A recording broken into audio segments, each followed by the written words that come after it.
آپ اگر غور کریں محفل میلاد کرانے والے بھی، آنے والے بھی، جانے والے بھی، شریک ہونے والے، تو اس طرح کا ماحول نہ بنائے جس طرح کوئی قوم کوئی تہوار بناتی ہے تو بس ٹھیک ہے، اس کو کوئی معمولی بات نہ سمجھے، یہ حضور کا میلاد ہے۔ اس پہ بندہ مومن نے اس بات پر شکر کرنا ہے کہ یا اللہ تیرا شکر ہے تم نے ہمیں اپنے پیارے محبوب کی غلامی عطا فرمائی ہے۔ اس کو معمولی قسم کی کوئی بزم سمجھ کر نہ گزار دیا جائے، اس میں جذبات کا خاص حسن ہو، کیفیات کا خاص جذبہ ہو۔ میرا محفل کا انکار کرنے والوں سے، میلاد شریف کا انکار کرنے والوں سے بھی بڑا معصومانہ سوال ہے کہ خدا کے بندو تم محفل میلاد کا انکار کرتے ہو، بتاؤ اس محفل میں ہوتا کیا ہے؟ آپ میں سے بھی جو لوگ بہت زیادہ دلائل چاہتے ہیں ان سے بھی صرف سادی سی بات عرض کرتا ہوں، میلاد کے محفل میں کیا ہوتا ہے؟ سب سے پہلے تلاوت ہوتی ہے، سب سے پہلے کیا ہوتا ہے؟ پھر اس کے بعد تقریر، پھر جی سلام، پھر آخر میں لنگر۔ کون سی چیز ناجائز ہے اس میں؟ کوئی ہے تو بات کرے بھئی، آپ ان سے سوال کریں نا کہ خدا کے بندوں کس بات پہ اڑ گئے ہو؟ یہی سارے کام تم سیرت کا ٹائٹل لگا کے کرو تو بالکل ٹھیک ہے، تلاوت ہے، نعت ہے، بیان ہے حضور کی سیرت کا، فضائل کا، خصائل کا، شمائل کا، اس میں ناجائز کیا ہے؟ عجیب بات ہے، عجیب جرت ہے، عجیب دلیری ہے۔ آپ کس کو ناجائز کہہ رہے؟ قرآن پاک کی تلاوت کو، حضور کی نعت کو، نبی پاک کے ذکر کی تقریر کو، درود شریف پڑھنے کو، دعا مانگنے، کس کو ناجائز کہا؟ آپ بڑی جرت سے، اور یہ ہے کہ ڈھٹائی سے آپ کہہ رہے ہیں ناجائز ہے۔ آپ غور تو کریں، محفل کرانے والا ذوق پیدا کرے اور انکار کرنے والا توجہ کرے وہ کیا کر رہا، وہ توجہ کرے۔ میلاد شریف کی بزم کو پورے شوق سے کریں، درد سے کریں، اس میں کثرت عوام کی ضروری نہیں، بڑا خطیب ضروری نہیں، بڑا نعت خواں ضروری نہیں، اس میں تو دل کا جذبہ ضروری ہے۔ حضرت شاہ ولی اللہ صاحب محدث دہلوی رحمۃ اللہ علیہ فرماتے ہیں کہ میں مکہ مکرمہ میں میلاد شریف کی محفل میں شریک ہوا تھا، اور فرماتے ہیں جب میں میلاد میں پہنچا ہوں تو میں نے زمین سے آسمان تک نور ہی نور دیکھا ہے، کیونکہ وہ لوگ اللہ کے حضور اپنے دل لے کے حاضر تھے کہ تیرے محبوب کی غلامی پر شکر ادا کرنے آئے۔ تو محفل میلاد والے اس بات پر توجہ کریں۔ 4-5 اجزاء ہیں محفل کے جو تقاضے، ان تقاضوں کی روشنی میں اگر میلاد شریف کیا جائے، سب سے پہلے محفل مبارکہ میں تلاوت ہوگی۔ قرآن مجید ایک ایسی چیز ہے کہ نبی پاک صلی اللہ علیہ وسلم نے فرمایا قیامت کے دن نا یہ قرآن تمہاری شفاعت کرے گا، اس کو پڑھا کرو، اس کی تلاوت کیا کرو۔ اور غور کریں میں کیا عرض کرنے لگا ہوں، قرآن مجید کہتے ہیں قد جاءکم من اللہ نور و کتاب مبین، اے لوگو تمہارے پاس اللہ کی طرف سے نور آیا اور کتاب مبین آئی۔ تو میلاد والے رسول کے ساتھ جو چیز آئی ہے وہ قرآن پاک ہے، قرآن آیا حضور کے ساتھ۔ قرآن پاک کی تلاوت خوبصورت ہو محفل میلاد میں، ویسے تو سارا قرآن ہی حضور کی نعت ہے، سارا قرآن ہی، اور میں حیران ہوتا ہوں کہ نقیب اعلان کر رہا ہوتا ہے سارا قرآن حضور کی نعت ہے، نعت کا کہہ رہا ہوتا ہے سارا قرآن حضور کی نعت ہے، تو پھر ان سے کہنا چاہیے نا پڑھے چند آیتیں، سنا پھر آپ شعر ہی رہے ہیں، چند آیات کی تلاوت کریں نا، مہربانی فرمائے۔ آپ نے کہا ہے نا سارا قرآن حضور کی نعت ہے، ذوق سے تلاوت کی جائے محفل میلاد میں۔ سارا قرآن حضور کی نعت ہے، پر جن میں ذرا خاص وضاحت کے ساتھ حضور کا علم شریف ہے، فضائل ہیں، خصائل ہیں، شانیں، جن آیات میں چہرہ والضحیٰ کا ذکر ہے، زلف واللیل کا ذکر ہے، سینہ علم نشرح کا ذکر ہے، حضور علیہ السلام کی نظر مازاق کا ذکر ہے، جس میں رسول پاک کے علم مبارک کا ذکر ہے، جس میں حضور کی رحمت کے تذکرے ہیں، یہ آیات تلاوت کی جائیں اور اچھا قاری تلاوت کرے، اور پھر تلاوت کر کے ان کا ترجمہ بالکل سادہ ترجمہ ایک قوم تک پہنچا دیا جائے، تو محفل میلاد میں یہ خوبصورت خدمت ہوگی۔ یہ میلاد شریف کرانے والے ایک اچھی بات لوگوں تک پہنچائیں گے، اچھے انداز میں قرآن پاک کی تلاوت کر کے، اور یہ بات یاد رکھ لیں، اپنے دل کی تختی پہ لکھ لیں، اللہ کے پیارے رسول صلی اللہ علیہ وسلم نے فرمایا اس قرآن کے ذریعے اللہ قوموں کو عزت عطا فرمائے گا۔ تو میلاد شریف کے اندر آپ اچھے قراء کو ضرور دعوت دیں، بہترین قرآن مجید کی تلاوت آپ سنیں اور اچھے انداز میں آپ نبی پاک علیہ الصلوۃ والسلام پر نازل ہونے والی اس کتاب کی تلاوت سن. دوسری بات یہ کہ میلاد شریف میں نعت پڑھی جاتی ہے. نعت کہتے ہیں حضور کی تعریف کو. بڑی سونی کر کے نبی پاک کی تعریف کی جائے, بڑی سونی کر کے. یہ نا میں کیا عرض کروں اس نعت خواں کی خدمت میں بھی جو اتنا اعلیٰ کام کر رہا تھا. وہ اس لائن میں کھڑا تھا جس لائن میں حضرت عباس بن عبد المطلب کھڑے ہیں, اس لائن میں تھا جس لائن میں حضرت حسان بن ثابت ہیں. اس صف کا نمائندہ ہو کے کہاں اپنے آپ کو کمزور کر بیٹھا ہے. 20,000 پہ 25,000 پہ اتنا اعزاز والا کام, اور کہاں اپنے آپ کو گرا لیا اس نے, یہاں تک لے آیا اپنے آپ کو. نعت شریف تو جذبات تھے بندہ مومن کے, اور نعت کے لیے مشہور آدمی کی ضرورت نہیں, ذوق اور شوق کی ضرورت ہے. علاقے کے آپ بچوں کو کہیں وہ حضور کی نعت شریف پڑھیں, نبی پاک کا تذکرہ کریں, سونا کر کے حضور کا ذکر کریں. آپ کو پتہ ہے حضرت عباس رضی اللہ تعالیٰ نے عرض کی یا رسول اللہ آپ کی نعت پڑھنا چاہتا ہوں, آپ کا قصیدہ لکھا ہے, تعریف لکھی ہے, پڑھنا چاہتا ہوں, پڑھوں. تو نبی کریم علیہ السلام سادہ بھی کہہ سکتے تھے پڑھ دو, لیکن حضور نے پتہ کیا فرمایا, یا رسول اللہ آپ کی تعریف لکھی ہے, پڑھوں. تو حضور نے فرمایا پڑھیے, اللہ آپ کے دانتوں کو سلامت رکھے. اتنا اعزاز نعت کا, اتنا اجر حضور کی نعت کا. حضرت حسان بن ثابت رضی اللہ تعالیٰ عنہ جو نعت پڑھتے تھے تو وہ نعت کیا تھی؟ کافر معاذ اللہ جو نبی پاک علیہ السلام پر اعتراضات کرتے تھے نا, حضرت حسان بن ثابت شعروں میں ان کا جواب دیتے تھے. حضرت حسان بن ثابت جب نعت پڑھتے تھے, اور نعت کا تو اپنا اعزاز تو پہچان یار, تو اپنی عظمت کو تو سمجھ, تیرا درجہ کیا ہے. جب حضرت حسان نعت پڑھتے تھے تو رسول پاک ہاتھ اٹھا کے دعا مانگتے تھے, اے اللہ روح القدس کے ذریعے, اے اللہ جبریل امین کے ذریعے میرے حسان کی مدد فرما. حضور ان کی مدد کی دعا کرتے تھے کیونکہ وہ حضور کی تعریف کر رہے ہیں. تو آپ دیکھیں یہ اعزاز کتنا بڑا ہے, یہ مرتبہ کتنا بڑا ہے. بنو نجار بہت اعلیٰ قبیلہ تھا مدینہ منورہ کا. کاش میرے بیٹے حضور کی نعت پڑھنے لگے, کاش آپ کے بیٹے حضور کی نعت پڑھنے لگے, کاش ہماری بیٹیوں کی زبانوں پر نبی پاک کے ترانے جاری ہو جائیں. کاش یہ سلیقے سے, یہ باوضو ہو کر, یہ طہارت کے ساتھ اپنے محبوب کریم علیہ الصلوۃ والسلام کے نعت خواں بن جائیں. اس باپ کے مقدر جاگ گئے جس کی اولاد حضور کے تذکرے کرنے والی بن گئی. وہ بڑے منصب پر فائز ہو گیا جس کے بچے نبی پاک کی مدح خوانی کرنے لگے, ثنا خوانی کرنے لگے. بنو نجار قبیلے کی بچیاں حضور مدینے آئے تو دف بجاتی, وہ ننھی بچیاں جو بیٹھ کر وہاں دف بجاتی تھی رسول پاک کی جانب اشارے کر کے گاتی تھی کہ ہم ہیں بچیاں نجار کے عالی گھرانے کی, خوشی ہے آمنہ کے لال کے تشریف لانے کی. ہمیں خوشی ہے آمنہ کے لال کے تشریف لانے کی. وہ نا حضور کا ذکر کرتی ہے, نبی کریم علیہ السلام کی تعریف کرتی ہیں تو حضور ان کے پاس سے گزرے. تو ابو داؤد شریف میں جو حدیث کے لفظ ہیں بڑے کمال ہیں, بڑے میٹھے ہیں. ان میں جو رعنائی اور حسن کے جو جذبے ہیں اور جو ان بچیوں کے لیے اعزاز ہے اور نعت خواں کے لیے جو خوشخبری ہے وہ سمجھنے والی ہے. وہ بچیاں حضور کی تعریفیں کر رہی تھی, وہ کہہ رہی تھی ہم بنو نجار کی قبیلے کی اعلیٰ بچیاں ہیں, ہمارے مقدر دیکھو, ہمارے پڑوسی کون بنے ہیں, مدینے والے مصطفیٰ کریم علیہ السلام. اس لیے خوش ہیں کہ حضور ہمارے پڑوسی بن گئے, مدینے آ گئے, حضور ان کے قریب سے گزرے. تو ایک جملہ میٹھا, ٹھنڈا, پیارا, حسین ایک جملہ حدیث میں ملتا ہے. حضور نے کہا, نبی کریم ان کے قریب سے گزرے تو ان بیٹیوں کی طرف پلٹ کر دیکھ کر حضور فرمانے لگے میرا رب جانتا ہے کہ مجھے بھی تم سے بڑی ہی محبت ہے.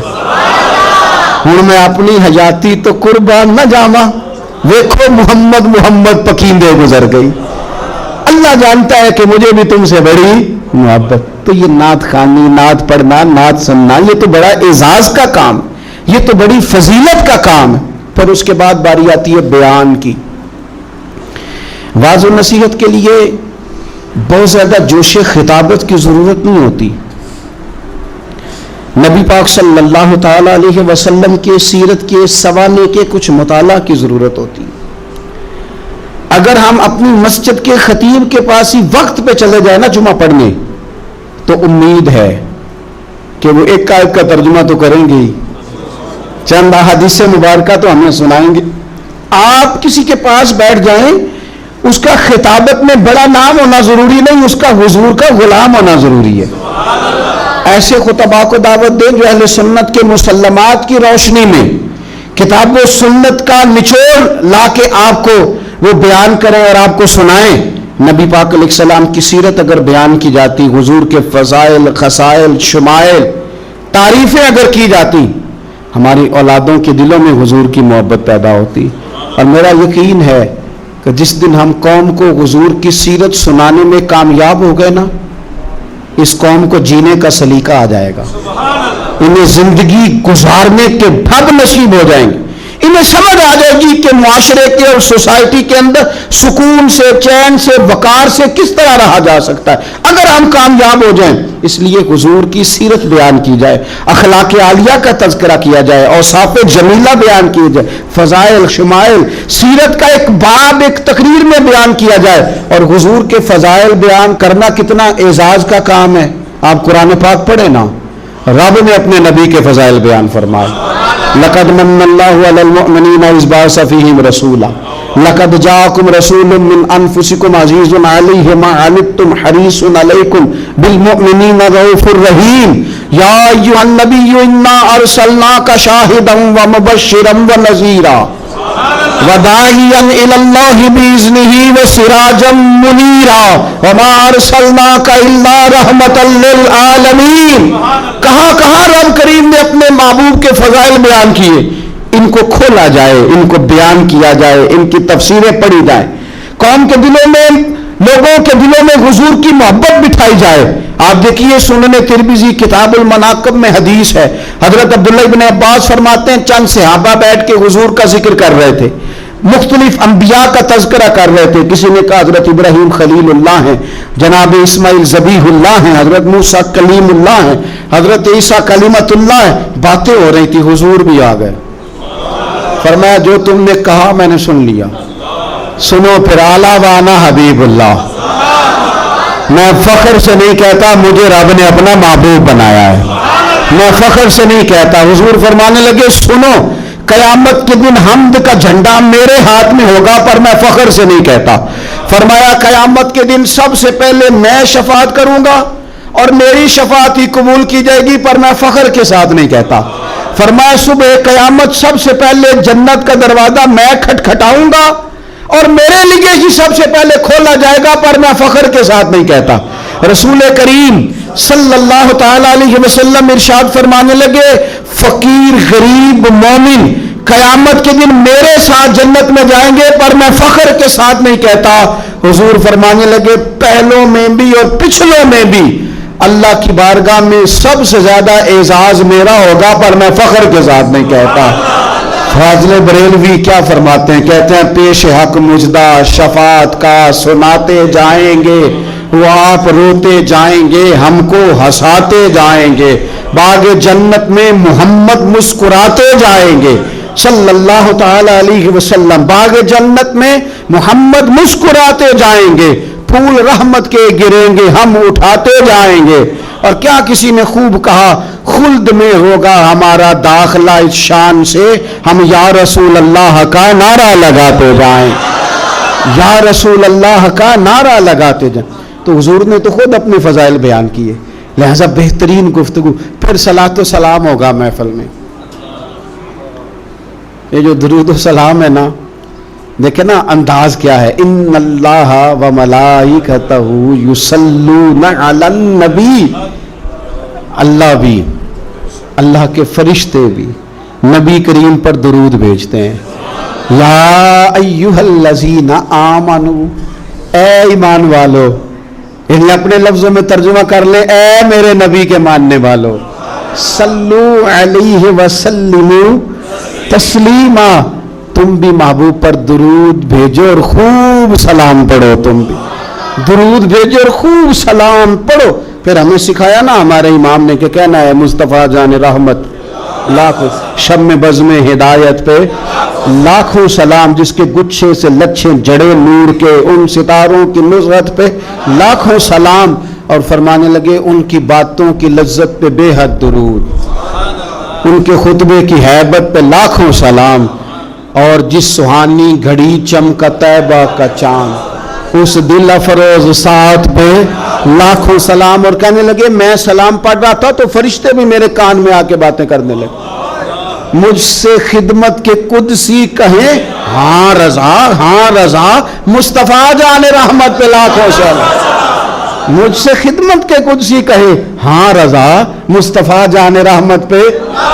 اور نبی کریم علیہ السلام فرماتے ہیں تو ایک بار درود پڑھ رب تیرے اوپر 10 بار رحمت کرے گا، اور حضور فرمانے لگے تو 10 بار درود پڑھ اللہ 100 رحمت نازل کرے گا، اور حضور فرماتے ہیں تو 100 بار درود پاک پڑھ اللہ تیری پیشانی پہ قیامت میں لکھ دے گا کہ یہ بندہ منافقت سے بھی بری ہے، جہنم کی آگ سے بھی بری ہے۔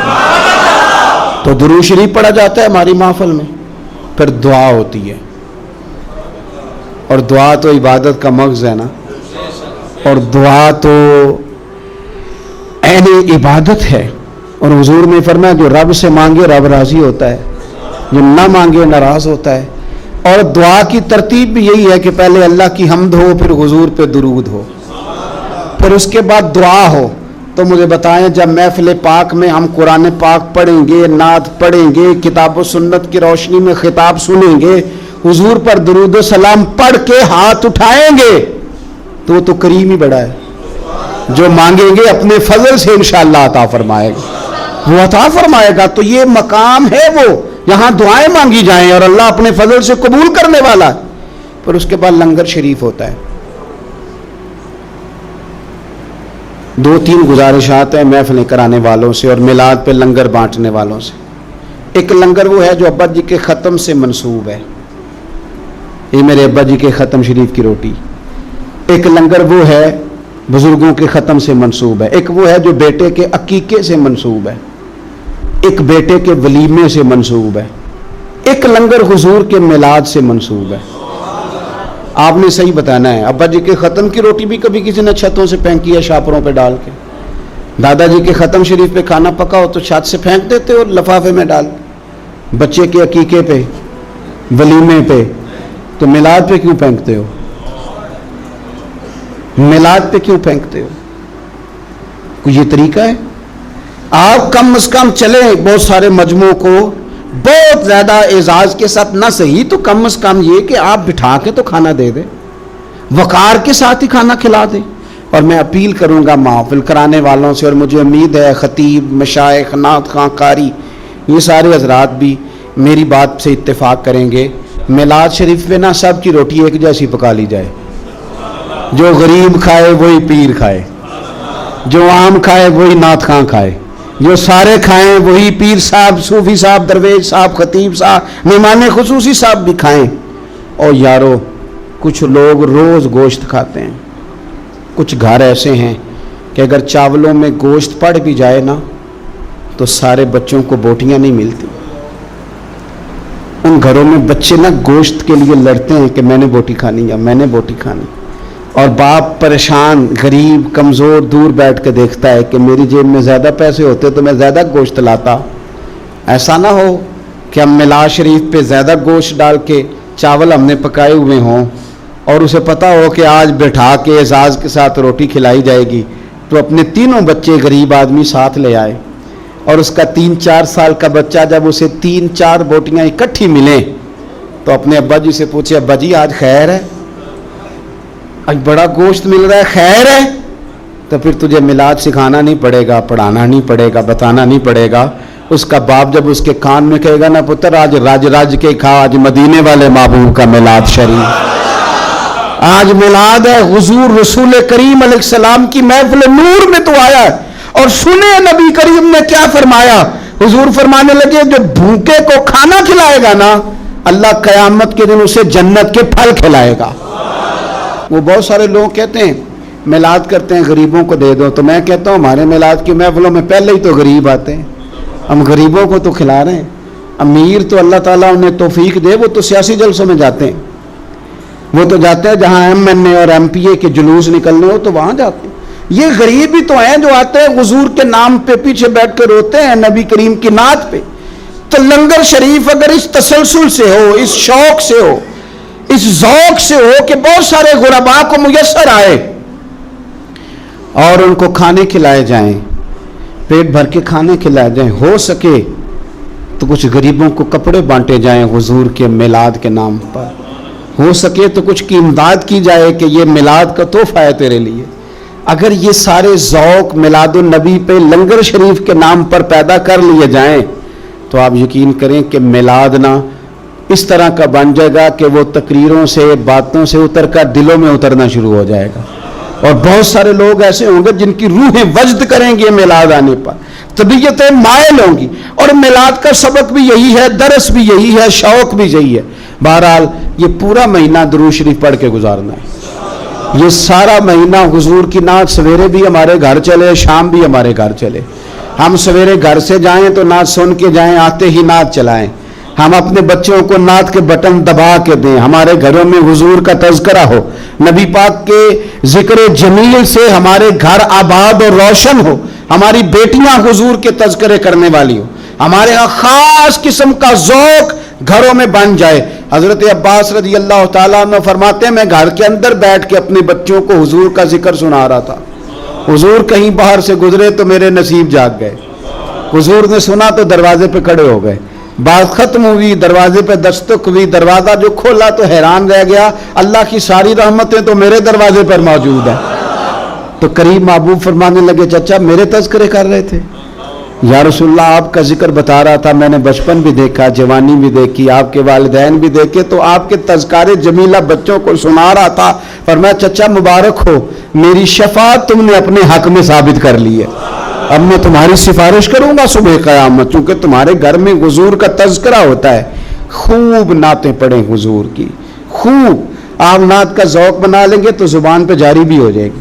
آپ ذوق بنا لیں نعمتیں بانٹتا جی سمت وہ ذیشان گیا، تو ساتھ ہی منشی رحمت کا قلم دان گیا، انہیں جانا انہیں مانا نہ رکھا غیر سے کام، للہ الحمد میں دنیا سے مسلمان گیا۔ اب ذوق بنا لیں ان کی مہک نے دل کے غنچے کھلا دی، جس راہ چل دیے ہیں کوچے بسا دیے ہیں، میرے کریم سے گر قطرہ کسی نے مانگا، دریا بہا دیے ہیں دربے بہا دیے ہیں، ملک سخن کی شاہی تم کو رضا مسلم، تم بھی جس سمت آ گئے ہو نا سکے ہی بٹھا دیے، سکے۔ خوب شوق ہو آپ کے ہاں جہاں جہاں بھی محفل ہو اس محفل میں ضرور شریک ہوں، نعت شریف سنیں، جلوس میں نعت شریف کا جہاں جہاں نکلے ادب سے، للہیت سے، شوق سے اپنے بچوں سمیت میلاد شریف کے جلوس میں شرکت کریں۔ لئن شکرتم لازیدنکم، رب فرماتا ہے تم شکر ادا کرو گے تو میں نعمتوں میں اضافہ کر دوں۔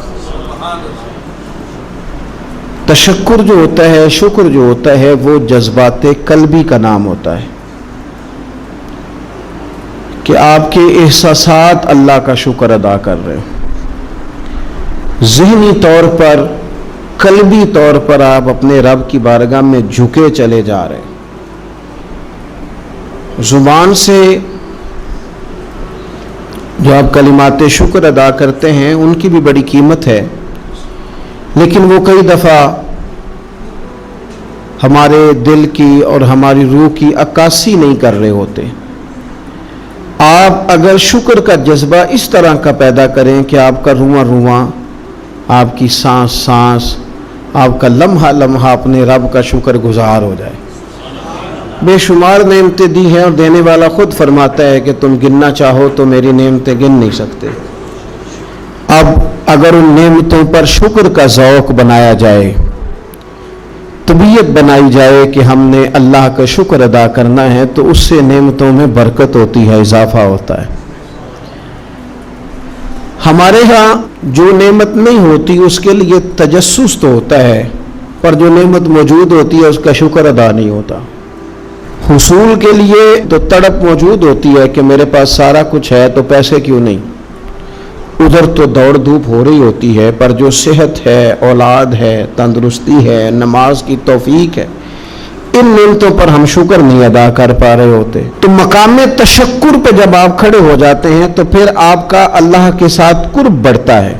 ہمیں رب کریم نے جتنی نعمتیں عطا فرمائی ہیں نا، ان میں سب سے بڑی نعمت دولت ایمان کی نعمت ہے کہ اللہ تعالیٰ نے ہمیں اپنے پیارے حبیب لبیب صلی اللہ تعالیٰ علیہ وسلم کا امتی اور غلام بنایا۔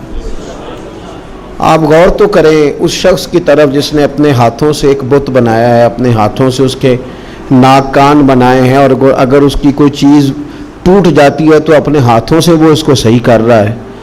آپ دیکھیں کہ اس کی عقل کتنی قید میں ہے کہ اپنے ہاتھوں سے بنا کے وہ اس کے سامنے عبادت کے لیے کھڑا ہے۔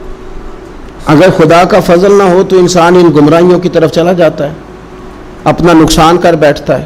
آپ کو اس زمین پر بسنے والے وہ لوگ بھی نظر آتے ہیں کہ جو معاذ اللہ جانوروں کا پیشاب پی رہے ہیں۔ یہ خدا کا خاص فضل اور انعام ہے کہ اس نے ہمیں اپنے پیارے محبوب کی امت میں پیدا فرمایا، خاص انعام ہے، اور یہ سب سے بڑی نعمت ہے۔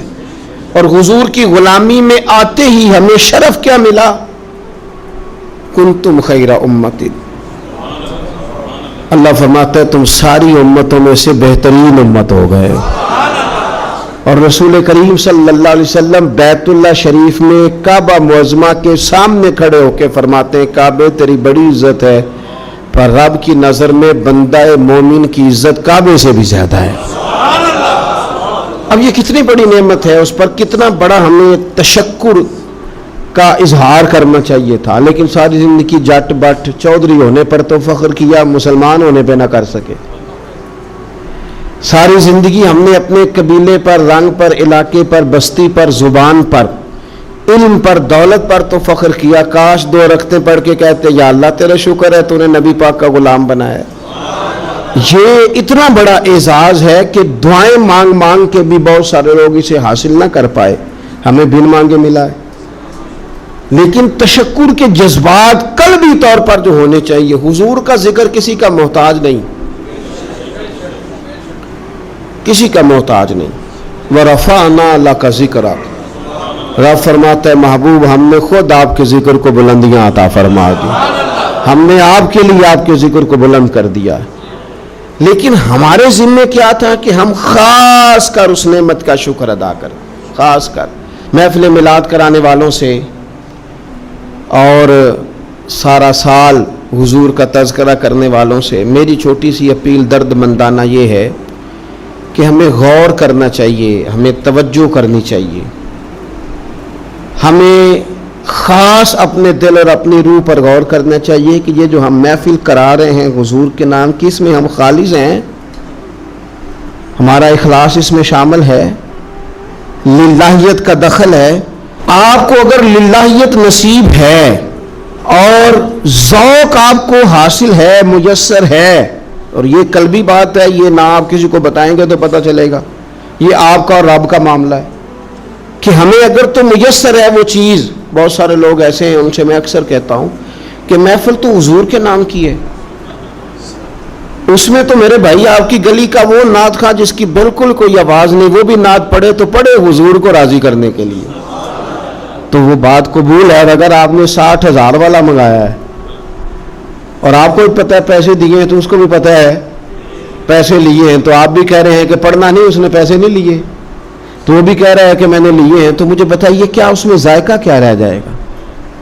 اس میں کیفیات قلبی کے تو دکاندار اور گاہک کا رشتہ بن گیا، اس میں وہ مقام تشکر کہاں آیا جو بندہ مومن کو اپنے محبوب کے ساتھ ہونا چاہیے تھا۔ اللہ تعالیٰ اس ماہ میلاد کو امت مسلمہ کے لیے باعث خیر و برکت فرمائے۔ آخر دعوانا ان الحمدللہ رب العالمین۔